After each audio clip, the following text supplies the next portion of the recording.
លទ្ធផលនៃការប្រព្រឹត្តល្មើសផ្កិននិងសមត្ថកិច្ចលោកស្រីជួនសុធិរាអគ្គនាយិកាក្រុមហ៊ុនសម្រស់ធិរា DT Shop Cosmetics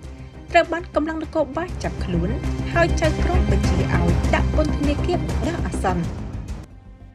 កម្លាំងសមត្ថកិច្ចនៃខេត្តពោធិ៍សាត់បានប្រមាញ់ចាប់ឃាត់ខ្លួនលោកស្រីជួនសុធិរាអគ្គនាយិកាក្រុមហ៊ុនសម្រស់ធិរា DT Shop Cosmetics ឯកបានសម្រេចហើយ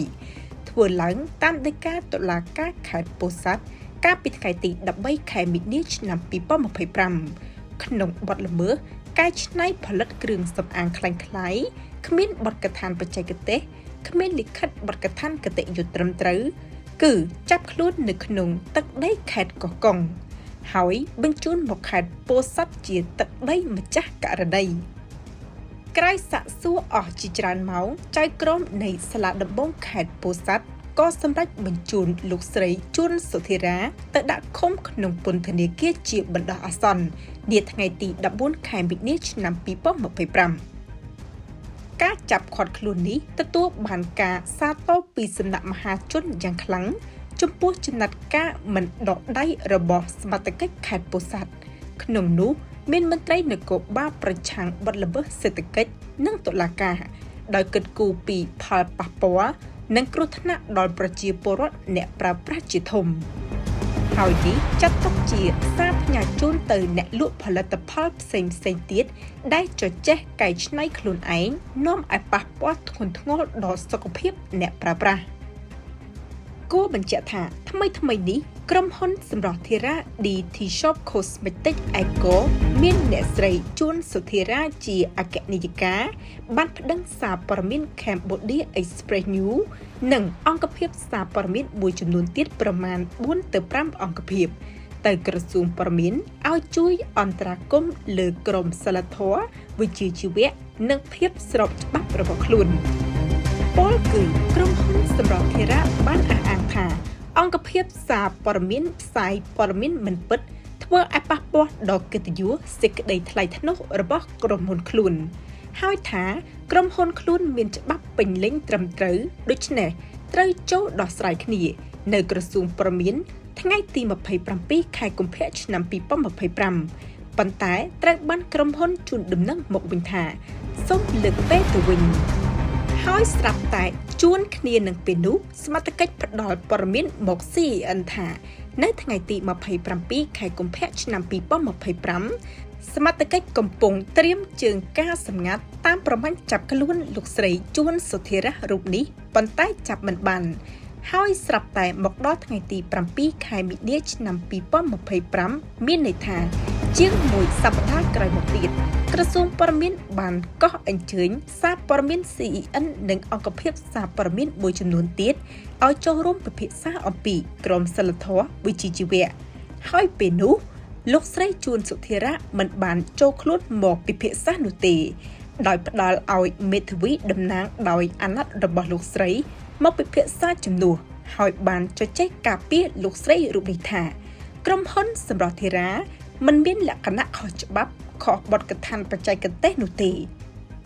ប៉ុន្តែមកដល់ថ្ងៃនេះគឺថ្ងៃទី14ខែមីនាឆ្នាំ2025កម្លាំងនគរបាលខេត្តពោធិ៍សាត់បានចាប់ខ្លួនលោកស្រីជួនសុធិរាតាមដីកាបង្គាប់របស់តុលាការហើយចៅក្រមក៏បានសម្រេចបញ្ជូនទៅដាក់ឃុំក្នុងពន្ធនាគារជាបណ្ដោះអាសន្នបាត់ទៅហើយត្រង់នេះបើមិនខុសច្បាប់តើសមត្ថកិច្ចធ្វើម្ដេចអាចចាប់លោកស្រីជួនសុធិរាបានហើយថាបើមិនខុសច្បាប់ធ្វើម្ដេចតុលាការបង្គាប់បញ្ជាឲ្យដាក់ឃុំលោកស្រីជួនសុធិរាក្នុងពន្ធនាគារបានដោយឡែកសារព័ត៌មាន Cambodia Express News ក៏ត្រូវបានក្រុមហ៊ុនសម្រស់ធិរាប្តឹងទៅសាលាឧទ្ធរភ្នំពេញផងដែរគឺត្រូវបានលោកជាពេជ្រព្រះរាជអាជ្ញានៃមហាអាយកាអមសាលាឧទ្ធរភ្នំពេញដែលកំពុងមានរឿងរ៉ាវប្រទុះអាពាហ៍ពិពាហ៍ជាមួយភរិយាស្របច្បាប់លោកស្រីហ៊ានលក្ខណៈមិនទាន់ដាច់ស្រេចកោះឲ្យចូលខ្លួនទៅបំភ្លឺនៅថ្ងៃទី25ខែកុម្ភៈឆ្នាំ2025កន្លងមកនេះពីបទបរិហាកេរ្តិ៍ជាសាធារណៈនិងបទញុះញង់ឲ្យមានការរើសអើងប៉ុន្តែ CNN បានឲ្យមេធាវីដាក់ពាក្យសុំពន្យាពេលជាបន្ត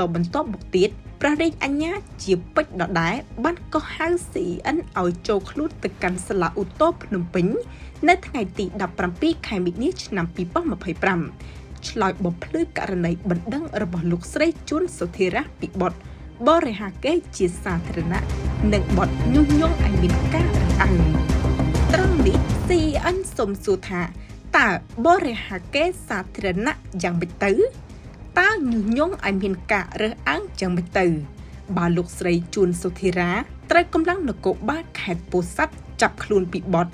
កែច្នៃផលិតគ្រឿងសម្អាងคล้ายៗគ្មានបទកថាបច្ចេកទេសគ្មានលិខិតបទកថាគតិយុត្តត្រឹមត្រូវនោះរួចទៅហើយ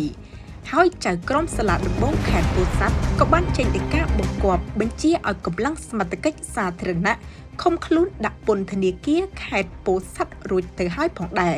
ពីបទល្មើសកែច្នៃផលិតគ្រឿងសម្អាងคล้ายៗគ្មានបទកថាបច្ចេកទេសគ្មានលិខិតបទកថាគតិយុត្តត្រឹមត្រូវនឹងស្ដីពីលោកព្រះរាជអាជ្ញាជាពេជ្រវិញព្រះរាជអាជ្ញារូបនេះត្រូវបានគេដឹងស្ទើរតែទូទៅហើយថាជាជនជាប់បទល្មើសផិតក្បត់ភរិយាឈ្មោះហ៊ានលក្ខណាប្រឆាំងនឹងច្បាប់ឯកពន្ធភាព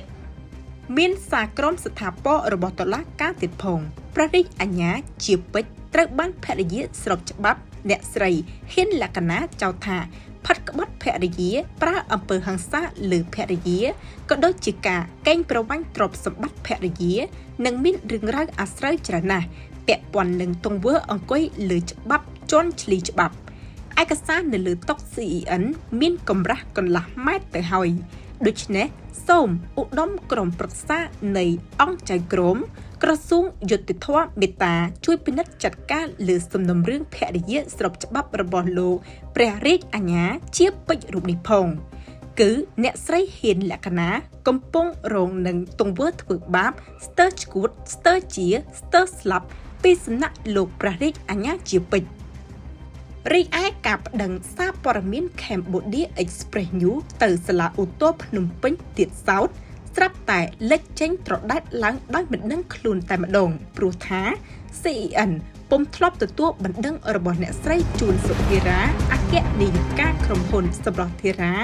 នៅឯសាលាដំបងរាជធានីភ្នំពេញទាល់តែសោះរឿងនេះគួរឲ្យសង្ស័យខ្លាំងណាស់សូមឯកឧត្តមរដ្ឋមន្ត្រីក្រសួងយុតិធម៌ឯកឧត្តមអស់លោកចៅក្រមព្រះរាជអាជ្ញាមេត្តាជួយបំភ្លឺផងត្រង់ថាអត់មានបណ្ដឹងនៅសាលាដំបងផងតើគេអាចប្តឹងរំលងទៅដល់សាលាឧទ្ធរតែម្ដងបានទេការផ្សាយអំពីភាពល្មើសច្បាប់របស់ក្រុមហ៊ុនសម្រស់ធារាដែលមានអ្នកស្រីជួនសុធារាជាអគ្គនាយិកានេះគឺក្រុមហ៊ុនអ្នកសារព័ត៌មានទទួលប្រភពឯកសារផុសតាង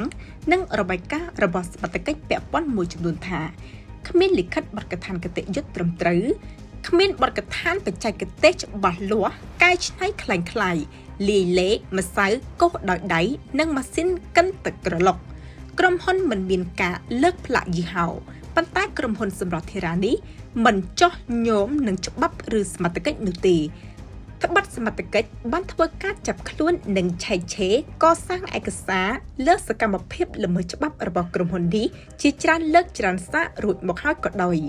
ដែលយ៉ាងណាហោចណាស់ក៏3ដងផងដែរ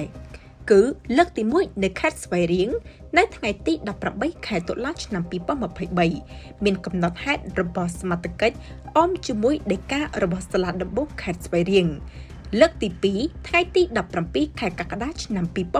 2024មានកំណត់ហេតុរបាយការណ៍របស់សមត្ថកិច្ចអមដោយដីកាសាលាដំបងខេត្តពោធិ៍សាត់រហូតមកដល់ថ្ងៃទី14ខែមីនាឆ្នាំ